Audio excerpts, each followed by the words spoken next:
SAA is a textbook example of state capture. SARS was systematically and deliberately weakened. Jacob Zuma advanced the interests of the Guptas and his family at the expense of the interests of the people of South Africa. The decline of state companies like SAA, Denel, Eskom happened over a number of years, but both the government and the ruling party failed dismally to make any effective interventions to halt the decline. Either they did not care, or they slept on the job, or they had no clue what to do. The fight against corruption in public procurement cannot again be left to a government department or be subject to ministerial control. Part 1 of the Zondo Commission's report into state capture has placed Zuma, the Guptas, the ANC, Brian Molefe, Anush Singh, Dudu Myeni, Tomoyane, and a range of figures at the center of state capture. Much of this we already know, but now it has a legal basis. And that's what we will discuss this afternoon. And incidentally, those quotes that I just read are some of the choice quotes that we have now picked up in the Zondo Commission report that was handed over this week. My name is Pieter du Toit. I'm Assistant Editor for In-Depth News at News 24, and it's a pleasure to welcome News 24's political editor, Juanita Hunter, Karen Morn, our specialist legal writer, and Sipho Masondo, who will be joining us through the course of the afternoon with the discussion, investigative journalist to this discussion, where we will now discuss the breadth and the depth of the first report of the Zondo Commission and where we are going from here. Looking at that intro, friends, it was interesting to see those faces that have become so much part of our daily existence over the last decade or more. And all of you have written thousands of words about state capture. You've covered the commission, still waiting through the report. Welcome to this discussion. It's good seeing you after the December break. The news cycle has already taken us in and spat us out as if December never happened. Welcome to you all. Juanita, Karen, Sipho. And Juanita, can I start with you and then Karen? How big and how significant moment in our post-1994 history is this moment where the first volume or the first report was handed over to the president? I think it's a massive moment. I think that, like you said, it's in black and white now. It solidifies what we've been reporting on. It gives a legal basis to which, to the decade that took place under the state capture years. And the first part of the report did something that this commission was set out to do. We have to go back all of those years ago to Thuli Madonsela's report, State of Capture, and her recommendation that there must be this judicial commission of inquiry, and among other things, the foremost investigation or task of this inquiry was to establish whether there was in fact state capture. And the report has now confirmed that the former president aided and abetted his friends in a number of ways, in a number of state entities for their own personal gain. Now, this was the first part of the report, Peter, and it's perhaps the kind of testing the waters, kind of the earlier versions. It was just three areas that we'll focus on: SARS, SAA, and the New Age. And already from these three very narrow looks at state capture, we already see how bad things were. And so when I read this 870 some odd pages, I think, how can it get any worse? And yes, it can, because what you see and what the Commission and Deputy Chief Justice Raymond Zondo points out is that there's now patterns to this. There are patterns in state capture. How the ANC government allowed the decline of state entities. He even mentions, did they sleep on the job? Were they just incompetent? That's the question he's asking. There's patterns in terms of the appointment of facilitators of state capture, and then you had the enablers and you had the followers. And so what you saw and what this report does is that it gives you great detail about these three areas that it explored, but more importantly, it brings about common themes, and it's the common themes that shows the gravity of the situation. Karen, and for you, how big a moment was this when after an hour and a half's delay, the report was finally handed to the president at the Union Buildings? You've covered the commission extensively. How big a moment in the development of our constitutional democracy was this, or is this still?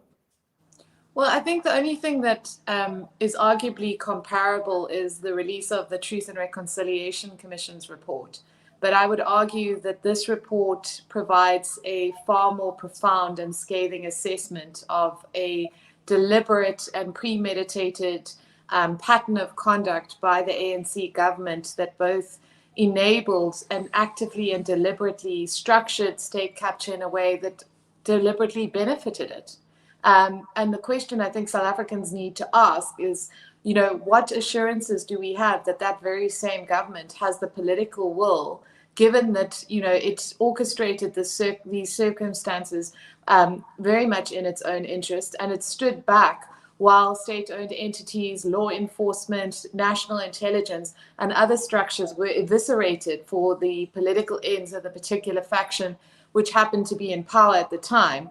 How sure are we that there really is the will to make the changes, the very far-reaching, very effective, game-changing changes that Zondo is recommending? Are they really intent on acting for the benefit of South Africa, or are they going to insist on protecting themselves and doing what we've seen, in terms of law enforcement responses and others, absolutely doing nothing to actually address this? I would argue, and I agree with both of you. I think when at the height of state capture, and I referenced the intro that we played just before the Frontline started, seeing those faces that once dominated the state, that once dominated government. Jacob Zuma, who was at the head of probably the largest organized criminal enterprise in the country, and we are at last seeing the start of a form of accountability, and we'll get to that, Karen. We all know that's your big passion, to ensure that we will see accountability, and we'll talk about that. Juanita, what was the first big aha moment for you when you were able to download the report? What was the first moment that you gasped for air, metaphorically? What was the first thing that you read which shocked you? Yeah, so the first thing was obviously the role of former President Jacob Zuma. I didn't know whether the commission would go as far as they went, in terms of just laying it out to say that he enabled this. And that's for every chapter of the report, right? And then the second moment is obviously the ANC, and that the report goes as far as saying that they benefited from proceeds of corruption, and also in terms of its role in the Deployment Committee. Again, that was not the focus of this first part of the report, but it could not ignore that element, to say, what were you doing? What was the government doing? This didn't happen overnight. This was years and years of decline, of capture. And again, it's that thread that the commission constantly points out, and so very strongly, strong words against the ANC, which was very fascinating for me.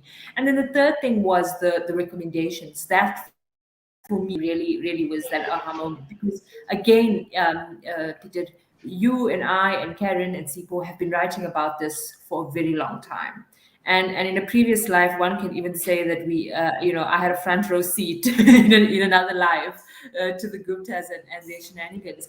But the point is that for me, if a report has to be worth it, if it had to be worth the R1 billion we spent, it has to be some sort of mechanism, some sort of framework to stop this from happening again. Right? We reported on the earth-shattering comments, or evidence in relation to SARS and Bain. We've done it in relation to this new age and how they used it as a vehicle to siphon millions of rands from government entities. SAA, we know about Dudu Myeni and her shenanigans. This did is just to solidify all of that for us, and now to come up with a plan. And for me, it's very interesting to see that what the Zondo Commission, after sitting for 3 years, after hearing hundreds and hundreds of witnesses and 79,000 pages of oral testimony, to now say, I think at this point this is what should happen. Karen, what was your moment when you got hold of the report first time? What was the first thing that you read which blew your proverbial socks off? I think the recommendations made by the commission show that this wasn't a hand-wringing exercise for DCJ Raymond Zondo and the people that worked on this.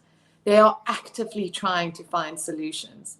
They are essentially saying the procurement system, which is meant to benefit ordinary South Africans, where we get our services, things like Eskom, all of those issues have been so systematically decimated that there has to be an independent body to exercise oversight, because we cannot trust the ANC government to police itself. It's simply not capable of it. But there was this systematized abuse through deviations, through confinements, through the system itself, to irregularly grant tenders to the political allies of the former president. But beyond that, as we know, even now in 2022, those abuses are still very much possible.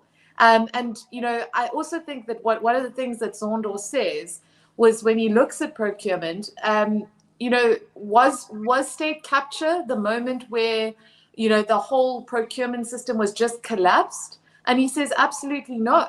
This was always going to happen, because you have a system that's ripe for abuse. So if you want to, as Juanita just pointed out, to stop it, you need to change the system. You need to actually radically shift power out of the hands of politicians and put it into the hands of technocrats, so that the decisions that are in the best interest of the country are being made, and not in the best interest of the ANC. Yeah, I just want to pick up on something that you referred to now, Karen, and Juanita, you mentioned it as well as part of the recommendations, the abuse of the procurement system. And it's a pity that Sipho isn't already here, because he's quite an expert on public procurement. He's been working on it for very long. What this report also tells us is that you can have the most wide-ranging set of laws and regulations and conventions that govern something like a public procurement system. But it's still dependent on humans, isn't it, Karen? It's still dependent on people. And reading the report, and we must stress, we haven't yet finished the report simply because it's too big, and it's quite a heck of a lot to take in. But when a system like this is also dependent on individuals, people, when the chain is corrupt, then it doesn't really matter, does it, Karen, how strong these laws are? Because if you've got along a chain of command, as we've seen with the head of state at the very top, who was running this criminal enterprise, you can have PRECA, you can have the PFMA, etc. But at the end of the day, there are ways and means of subverting this, aren't there? Well, the fact of the matter is that people are not being put in positions necessarily because they show the levels of integrity, professionalism, and competence required for the position. It's manifestly apparent, even throughout the evidence, that this culture of cadre deployment has been absolutely abused to ensure that people who oftentimes were manifestly not competent. I mean, I think of Mrs. Kwinana from the SAA, board. I mean, what she said in that, was absolutely, that she signed the terms and conditions, but not the contract. This was someone who was meant to be a CA. So there was this deliberate subversion of, this thing about finding people who were pliable, who were not competent for the position, but would be so grateful for it that they would literally go along with the wills of their respective masters, or finding people who, in many respects, one would argue were deliberately part of a kind of corrupt, enterprise, criminal enterprise that was specifically designed to loot the state. And that's where, again, where the issue comes in. what, and I think this issue of cadre deployment is going to be addressed in further reports. I mean, I would be very surprised if it isn't. But they're really, one of the tragedies is we see it through Transnet, where really qualified ESCOM, brilliant Black professionals are put forward as the preferred candidates, and they are overridden. And people like Sia Bongagama, who is found guilty of misconduct, is put in a powerful position in an enterprise that ultimately ends up being completely and utterly looted. And those are the questions that needed to be asked. But on another point, one of the things that I find incredibly heartwarming about this report is the way that it mentions individuals within organizations who actually did do the right thing. And kept pointing out, but we can't do this. This is wrong. Often at great consequence to themselves. But in the case of SA Express, one of the investigators who was unearthing this massive kind of politicized web of alleged corruption was offered a 3 million rand bribe from someone called Sipho, who claimed to be deployed from the Thuli house because he said the SA Express network was meant to benefit the ANC, and refused it, and actually did a thorough forensic investigation into those payments. Everywhere along this report, there are people who don't give in to the corruption, who don't give in to like the pressure to subvert their roles. And I think one of the things, in addition to whistleblowers being acknowledged, we have to acknowledge those individuals who've done the right thing and actually acted in the interests of South Africa. Juanita, tell us who Themba Maseko is on that score. Tell us who Themba Maseko is and how he fits into this report, and tell us what he did to resist state capture. Themba Maseko was a long-time Director General in government, and by 2010 he was the head of government's communication and information system, making him the spokesperson of cabinet, but also he was in charge of coordinating government's spend on advertising as the GCIS does, right? And he gets a call one day from the Guptas, and what we know now is sort of multiple calls, in where he was almost muscled to direct or redirect government advertising spending to the New Age newspaper owned by the Guptas, that was formed, with the collaboration of former President Jacob Zuma, aimed at getting revenue through the government. Irregularly so, now that the report says. And so he obviously would, stood up against the Guptas. Former President Jacob Zuma also tried, to have him to intervene, to get him to do something which was, corrupt in many ways. And he was then subsequently axed from his job. He was one of the earlier whistleblowers in relation to state capture.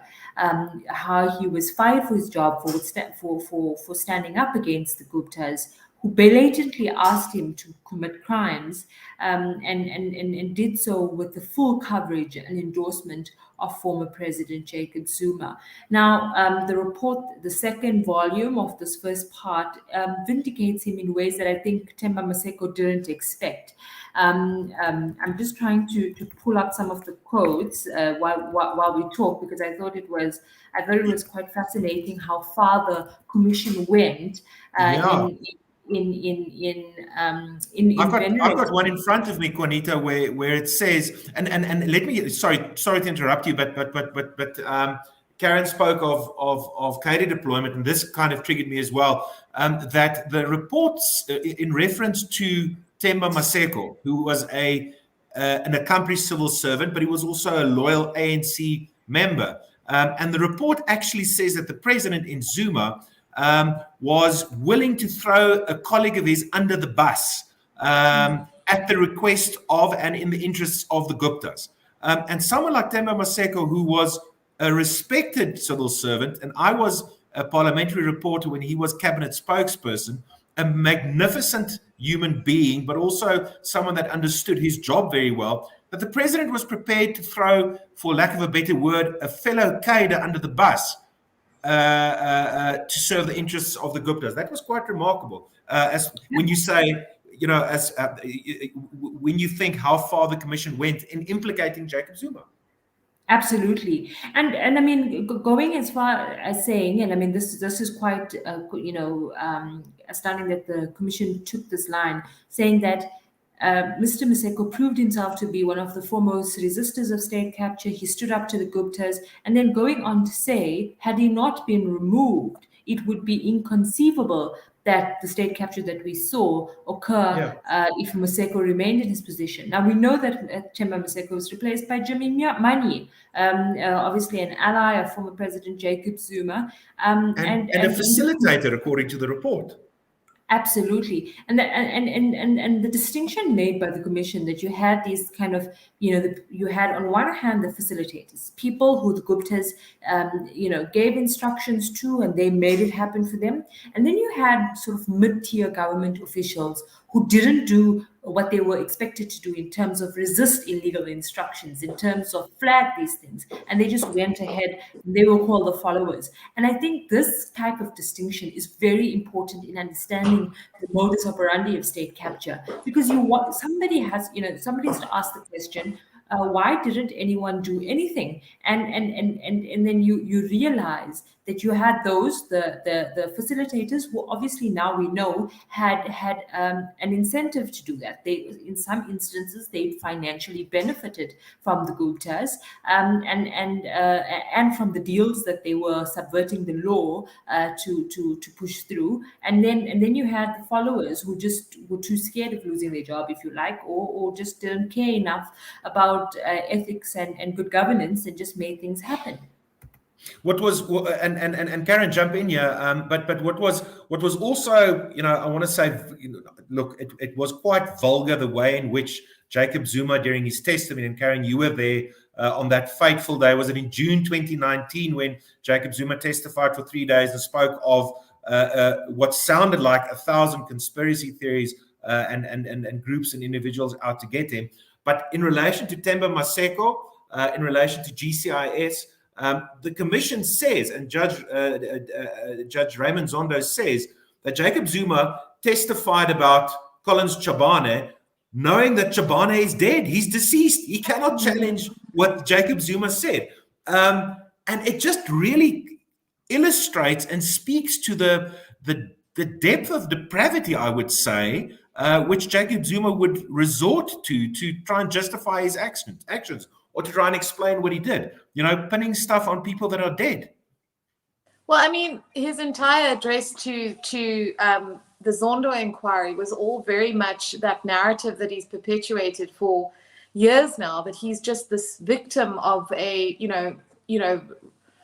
vibrantly implausible theory that, the apartheid spies and international spies are out to get him for the last 3 decades because he, quote unquote, knows who the spies are in the ANC, but for reasons best known to him, has chosen for the last 3 decades to not ever name them. And, this whole thing of like the corruption case, the removal of his legal fees from the state, everything is always someone else's fault. But I mean, the Collins Chabane thing, I think, is so illustrative of a kind of, profoundly, borderline, blatantly immoral expediency. And I remember interviewing Themba Maseko after he testified about the consequences for him. And his life was destroyed. You and I, Juanita, we all worked with him. Themba was brilliant at what he did. He was a very ethical, professional man who could be relied on. Journalists loved working with him because he did his job, and he did so with integrity. The man could not find a job. He said to me that corporates wouldn't even touch him because he was politically tainted. I mean, he's produced a book. One certainly hopes his life in the kind of heroic things that he did will help him to progress. But I mean, the consequences for one of the best civil servants I've ever worked with, for simply standing up and not responding to the bullying of the Guptas, which was vulgar in the most profound way. He was abused, he was sworn at, he was treated in the most horrific manner. And it was allowed not only to happen, but he was removed from his position, and then he was essentially pariahed as a result, which is about sending that message to everyone else that if you do this, if you do the right thing, trust that you will be removed. And that has had an absolutely chilling effect on kind of integrity ethics within the public service and within government. Juanita, when you look at Tema Maseko, when you look at the New Age, the money that was siphoned off, so the Guptas wanted to establish their media empire. We know they established the New Age and their television channel, which we all know were propaganda arms for a specific rent-seeking faction of the governing party. What kind of support did Themba Maseko, if any, get from his superiors in government or in the party? What can you glean from the report? Someone like this, an upstanding, accomplished civil servant, identifying a wrong, how was he treated? Yeah, so I mean, what happened was, he had come to, blew the whistle years after he had been removed from his position, but also, he tried very hard to get support from his party, the ANC, and he was sort of just shafted to the side when the ANC had that, ill-fated kind of attempt to find out, or their own inquiry, whether there was state capture. He was prepared to go and give evidence. That thing just fell apart. Like Karen says, he was pariahed in many ways, and until today faces the consequences of it. Now, for me, a very, very important discussion that needs to follow after this report is whistleblowers, the role of whistleblowers. The reason why state capture was allowed to persist the way it did, number one, the way that so the civil service, a lot of parts of it, or many parts of it rather, were complicit in these things. Board members of state-owned entities, professionals also, was because everyone was too scared. If the president of the republic, ministers of cabinet are in on this grand scam, who are you? What protection will you get if you blow the whistle about the signing of a 49 million rand irregular contract between Eskom and the New Age that provides absolutely no benefit to Eskom? Who are you? And so the big conversation now, and it was very important for me to see in the recommendations by the Commission in this first part of the report that says there needs to be a rethink of how we deal with whistleblowers. They are suggesting that there needs to be some sort of financial compensation, that if your information that you provide to authorities checks out and helps in the recouping of funds, that you get some sort of percentage of that. Because a lot of the time, and we'll see in other subsequent reports, that whistleblowers who came forward to the Commission did so at huge consequences to their lives. There was an interesting part of the SAA volume where the inquiry writes about Dudu Myeni and a one Mr. X bidder, and how he blew the whistle on what was going on, and the commission had thought that it would be in his interest not to name him, even though he was self-implicating. Basically, he gave evidence to show that money from the Free State provincial government ended up through Dudu Myeni's son Talente, ended up personally benefited Dudu Myeni and the Jacob Zuma Foundation. Dudu Myeni, when she took the stand, identified him, right? So that in an effort to intimidate him, right? And more so, try to completely discredit him. What happens though is that you have this precedence that has been formed that there is no benefit to blowing the whistle. There is nothing. So even if you have one or two people who tried to resist state capture, not one or two, there were a formidable amount of people, like Karen said, that tried to resist it internally. But there are people who, if you look, and this is what the report does, it shows the tsunami of greed, of organized. For me, I call state capture organized white collar crime in a way that we've never seen it before. I mean, this is white collar crime that has been perfected.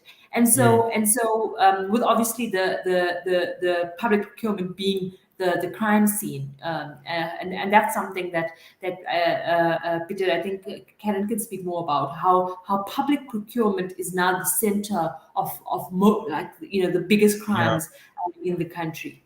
You've touched on a couple of issues, and let's tackle the issue now while we are there. Whistleblowers.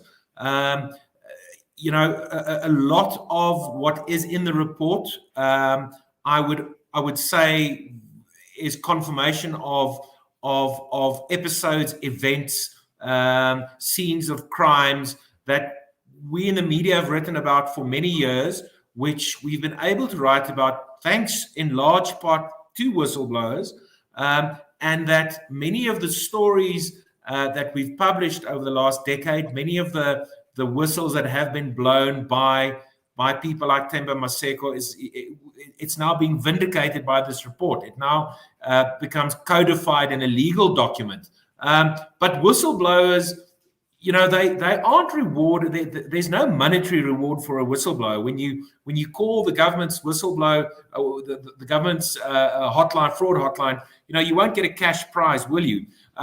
But many of these people do it out of a sense of civil duty, out of a sense of loyalty to the Constitution and the rule of law. And what drives them is to see accountability.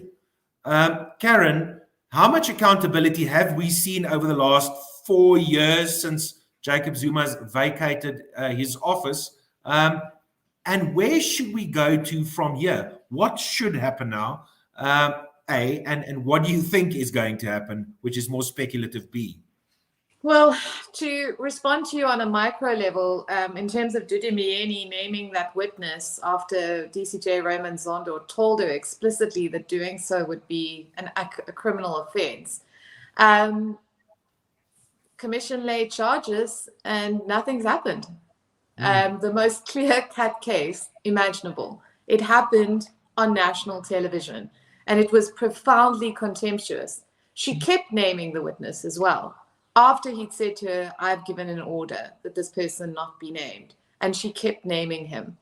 And, when such massive contempt is shown for the commission and the NPA does absolutely nothing, that is not a hard state capture prosecution.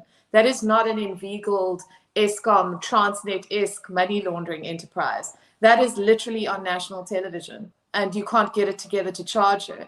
I mean, questions must be asked.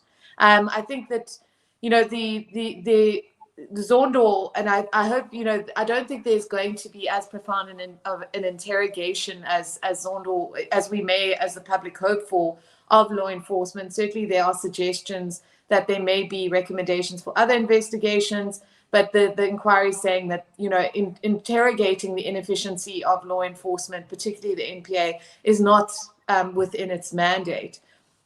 But, when the commission, the Zondo Commission, says quite categorically that legislation, the anti-corruption legislation, the PFMA exists to enable the prosecution of this kind of crime, yet there is absolutely no evidence of such prosecutions happening, and that this is an indication of a fundamental failure by the NPA to fulfill its, a sovereign state function. That's actually a quote from the report. That's a quote from the report, isn't it, Karen? Speaking about a sovereign state function. And I want to just come back to that word, sovereign.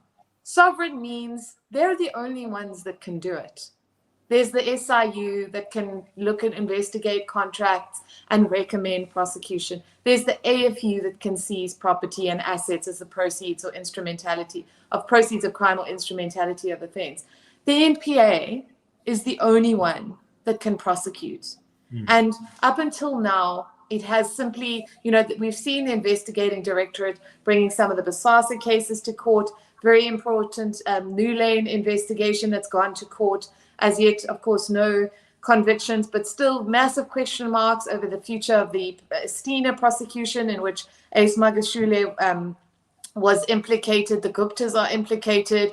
Probably one of the most heartbreaking examples of looting of funds destined that was meant to be spent on poor black farmers for upliftment, allegedly making their way to sponsorship of the Gupta family wedding at Sun City. One of the most important cases still not in court. And the fact of the matter is that we keep getting reassurances from the NPA. It does not appear that ACJ Raymond Zondo is convinced by that. And his requirement or his recommendation that an anti-procurement corruption agency be formed, with all the powers of the NPA but to prosecute, this ability to do deferred prosecution agreements, I don't think can be interpreted as anything but a massive vote of no confidence in the NPA.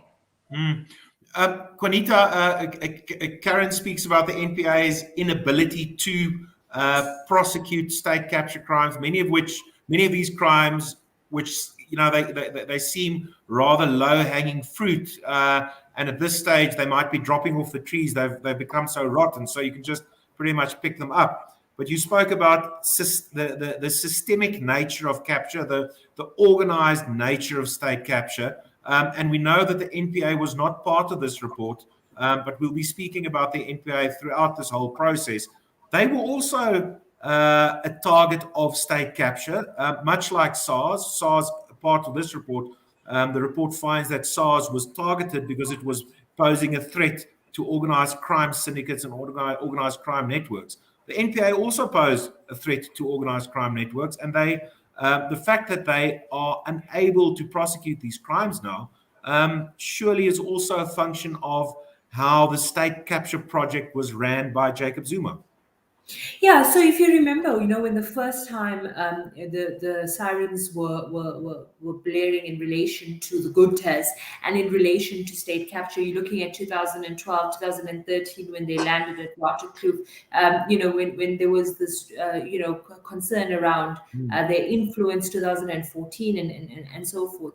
There was this smug sense from the ANC that, if there's anything corrupt, then let alone why aren't they being arrested? Why is there no prosecutions? That kind of thing. But we've learned now that there was a complete capture and a dismantling of law enforcement, right?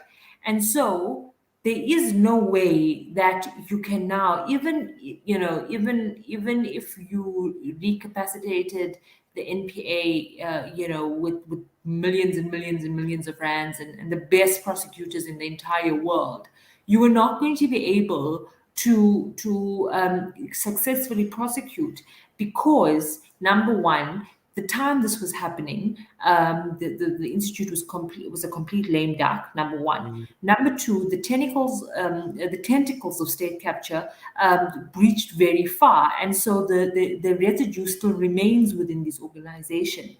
The third, there is no incentive for a prosecutor sitting in Pretoria to put their life on the line, to take on these very complicated cases, to see it right to the end, because you don't see that mirrored in political world. A person would successfully prosecute, I don't know, let's take Dipuo Peters, the former Minister of Transport, or Dudu Myeni. These people, Dudu Myeni still plays a very significant role in the body politic of South Africa. She has a lot of support from Jacob Zuma supporters, and so going up against her seems probably daunting to a prosecutor. Another thing is they just have too much on their hands, and that for me, I think, is an important point, in that are we really hoping that the same organization who's unable to do, Karen, you and I had the conversation yesterday about, they can barely do straightforward apartheid crime cases, and so what happens is you bring this burden of expectation on the NPA, and like Karen says, because nobody else can prosecute, no one else can actually do that. And so I think there was some sort of good intent by saying, we need to have this the SIU tribunal to at least get money back. But it seems as if when it comes to law enforcement, and I spent a lot of last year focusing my energy and time in understanding the fractures in that space, is realizing that this kind of nonchalant nature from the political heads in dealing with issues like underfunding of resources, of state institutions. If you do not give the NPA the money it needs, you're not going to get the results, or even half the results that is expected. And Peter? No, just finish your thought there. Yeah, and like I'm saying, we cannot have the same expectations without anything different being done. We have to rethink it. We have to rethink consequences. We have to rethink what would be the best scenario, and how do we change it. We do the same thing. SIU spends hundreds of millions of rands to investigate things, and reports get piled and piled and piled. Nothing happens as a result. The Hawks. I argue today they some of the investigators can't comprehend these complicated commercial crimes, let alone successfully investigate it. And so I think, at the risk of sounding like a broken telephone, to say that we have to rethink how to deal with the consequences of state capture. There has to be something that gives, because expecting the same people to do what they haven't been able to do in a decade is just lunacy. Karen, Juanita says we should adjust our expectations with reference to the same organizations, the same people who are supposed to prosecute these crimes. And she says things need to change. I want to read you two quotes from the report, and then ask you what do you think is going to happen. On page 637, with reference to corruption and the decline of various state-owned companies where corruption was rampant, and this was specifically with reference to the SA, but also references Denel and Eskom. It says the decline of these companies happened over a number of years, but both the government and the ruling party failed dismally to make any interventions to halt the decline. So interventions on a governance level, first of all, but also on a consequence management level. There needs to be accountability, investigations. NPA needs to act. The second quote I want to read is one that you wrote about, and Juanita references it in her column today. And I'm just looking for it now. The fight against corruption in public procurement cannot again be left to a government department or be subject to ministerial control. What do you think is going to happen? Because if we've seen this very public and very open decline in these institutions, in state-owned companies, we've seen the decline in our ability to investigate and prosecute alleged crimes. Do you see the political will or the institutional management governance will to try and change things, to try and ensure that we turn things around, like Juanita says? Well, I think the mistake we make is that we underestimate the power of the South African people. We don't have a nuclear deal because two women at at environmental NGOs brought a case to invalidate our agreement, our intergovernmental agreement with Russia, nuclear agreements with Russia and other countries.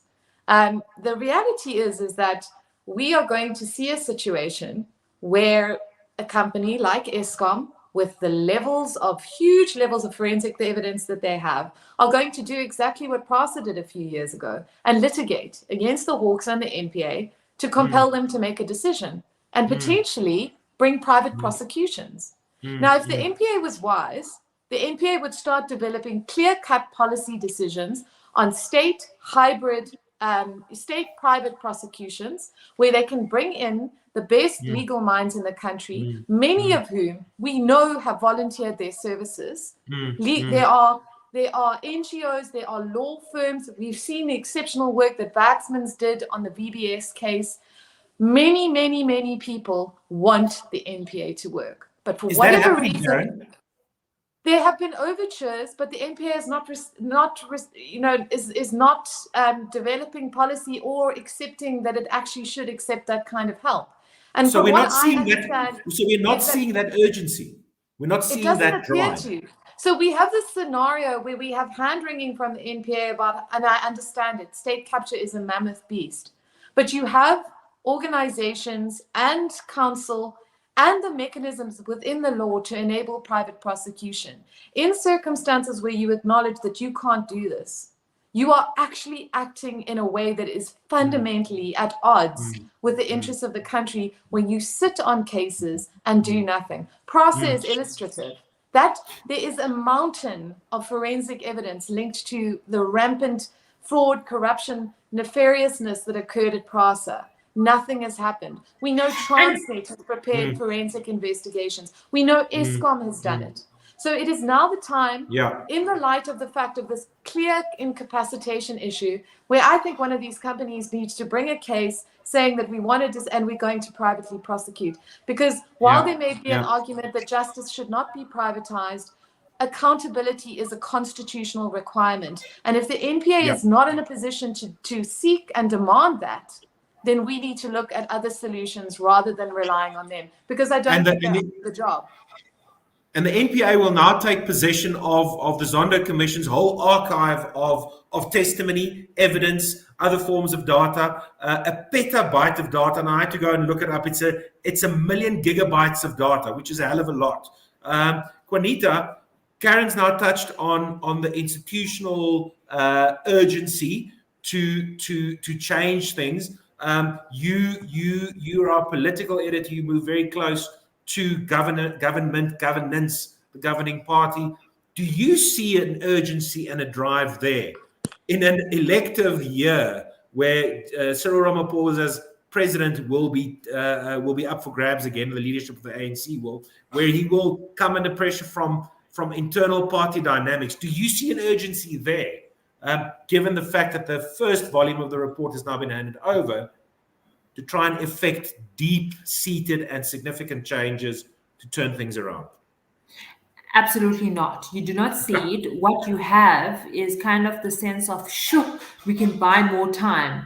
And believe it or not, there are people in the ANC that believe that this report is not too bad. It's not as damning as they expected. One wonders what more that they expected from the Zondo Commission to say about them. It's absolutely damning in many ways. And I think that we often talk about, and I'm long past this now. I'm long past the political posturing. I remember in 2017, 2018, when I followed the president almost constantly, and he would constantly say, once we have this commission, and then you're going to see people in orange overalls. I'm long beyond that expectation. For me, just do the simple things. Set up committees to change legislation. Use and put a quick time frame to change cracker, for example. Get a mechanism underway, or get a team together to just deal with the whistleblower issues. Look at the vacancies and full vacancies in important law enforcement. Do those type of things, and you're not seeing that commitment. What you have is a response from the president that says, "Give me till June to give you a plan of what my action will be," which for me is not good enough. And it's you've been hearing this evidence for 4 years, 3 years. By now there has to be some sort of plan already that you, by your own initiative, said, okay, this is the government and this is how we're going to facilitate it. The ANC can simply have a special NEC and say, this is how we're going to rethink our deployment committee. That is something you can do very easily. And then just looking at the public comments from ANC leaders as a result of this report, you saw David Mabuza kind of saying that law enforcement must do its work. Again, it's that smug sense of come arrest us, come try, because they know how much they've broken the system. And also shifting the responsibility to law enforcement to do their own political work. Sort yourself out. This is an issue of governance and ethics, just as much as it is about criminality. Sort out the ethics so you don't have a repeat of this criminality. Then you had President Cyril Ramaphosa yesterday telling ANC members, read the report. They mustn't oppose it. There is this temptation, and you see it on Twitter. And Mondli Makanya, our colleague at City Press, writes about it today to say that we must not take it lightly that you still have people literally rubbishing the acting Chief Justice Raymond Zondo and this report. It's absolutely outrageous given everything. And so the president saying, people must read this report so that you don't have a repeat of it. But again, nothing about what I'm going to do as the sitting president to A, correct what happened, and B, to stop this from happening again. So I got a message yesterday from a European diplomat saying that the handover of the report is quite significant. Something like this, it's quite conceivable that in many advanced Western democracies, something like this quite probably would never have seen the light of day. So we shouldn't be all doom and gloom. The fact that we've got the first volume or the first part of a forensically detailed report about what went wrong in this country over a decade is something to be proud of. And the fact that we can now use this as a basis to move on is we shouldn't scoff at that. But what I'm hearing from both of you, from Karen, is that at a governance level, it's going to be hard. We're going to be hard pressed to see movement, significant movement anytime soon. And on a political level, Juanita, hearing from you that there doesn't seem to be urgency from the governing party to change things around. But to both of you, this report, and we all sat transfixed in that first year or two at the arena building in Parktown, listening to days and days of testimony. Zizi Kodwa, who is now the Deputy Minister of State Security, who owes a hell of a lot of money to some of his friends who put him up in flats in Camps Bay and Cape Town and elsewhere, sat at the back and repeatedly said, this is not the ANC in the dock. We should remember it's not about the ANC. But to both of you, this report is pretty much the most searing indictment of the governing party and its government that you can imagine. Yeah, absolutely. I mean, essentially, the argument in many respects is the ANC is essentially running a racketeering enterprise. It's an organized criminal syndicate. People... There was a deliberate quality to it where, and I think that's the value of this report, at the end where Zondo literally goes through all the mechanisms by which the public procurement process was abused through emergency deviations and confinements and, these kind of structures that exist. People were put into positions who were manifestly unfit for the job. People who stood up against that kind of capture were swiftly removed. I mean, there's the illustration of then Minister Barbara Hogan, who was replaced by Molisi Gigaba of the tailored suits and the alleged cash payments.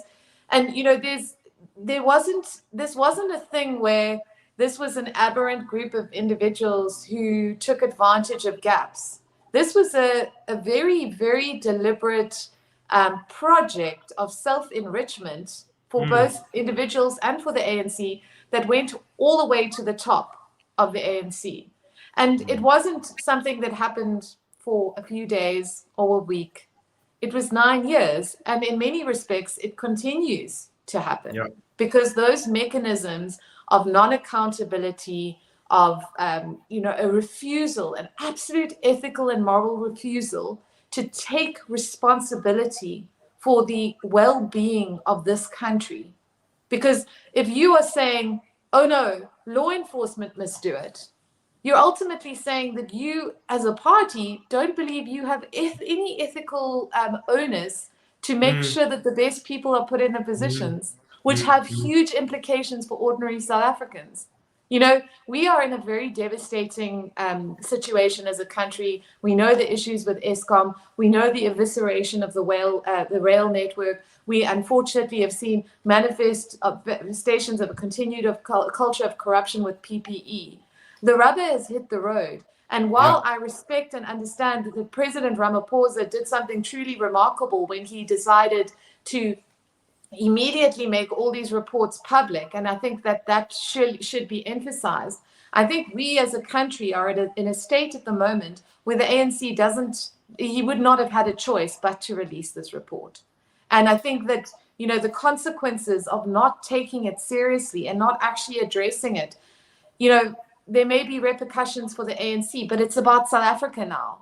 There was a moment in his evidence where, there was this evidence about how ANC MPs are asked to swear allegiance to the party before they swear allegiance to the Constitution. And that is one of the most heartbreaking moments in this inquiry, because it is not about the ANC. It is about this country, which is made up of very good people who want a future for themselves and for their kids. And ultimately, it's got to be about not prioritizing the ANC's well-being, but the well-being of South Africa itself. Juanita, Karen talks about the well-being of the country ahead of the well-being of the party. Do you see that happening? How do you see this playing out until the end of the year? Because we will now get part 2 and part 3 before the 30th of June. But on the 16th of December, we will be back at an ANC elective conference, and we know how that works out every 4 years. How should the president manage this process up until then? And how will he manage? How do you see it happening, playing out up until December? Peter, Cyril Ramaphosa can ignore this report at his own peril. What we saw in the election results of the local government elections is that the country is long beyond being held hostage by the governing party. And you see the direct consequences of it. During the years of state capture, there was this assertion that state capture was not an issue among the ANC voters. ANC voters, it was something for us chattering class that sat in Rosebank and Sandton. It was not a matter that affected people in Messina and the hinterland of South Africa. This is not the case now. South Africans are not stupid. They have come to realize this. For politically, for the president to have waited for the commission is another manifestation of his sort of mastering of kicking the can down the road. The reality of it is that whatever he does is going to be interpreted as an act to deal with his political detractors rather than a legitimate effort to not only clean up the state, but to clean up the party. The ANC's track record over the last 4 years or 5 years since the Nasrec conference has been dismal.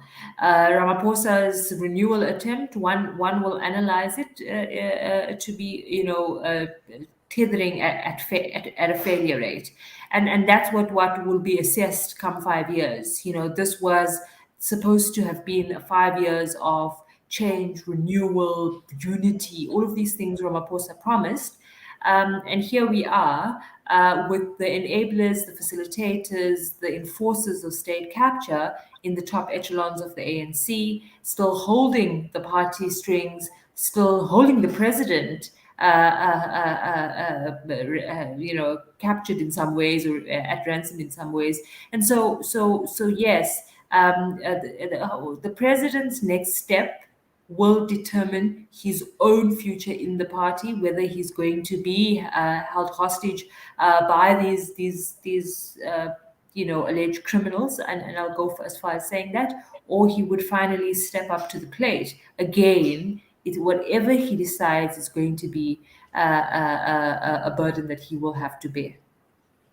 For my own part, I don't see the ANC turning this around, and I think we shouldn't look at that political party for salvation. And I think our hope, Karen, must be in proper accountability at the NPA. Juanita Hunter, our political editor at News 24, Karen Moore, specialist legal writer. Thank you so much for your insights. To our viewers and readers, please go and follow our continuing coverage of the Zondo Commission's report on news24.com, and do yourself a favor. I know it's a long read, but dive in and read for yourself what Deputy Chief Justice Raymond Zondo says. My name is Peter de Tooy, and we will see you again next time. Thank you.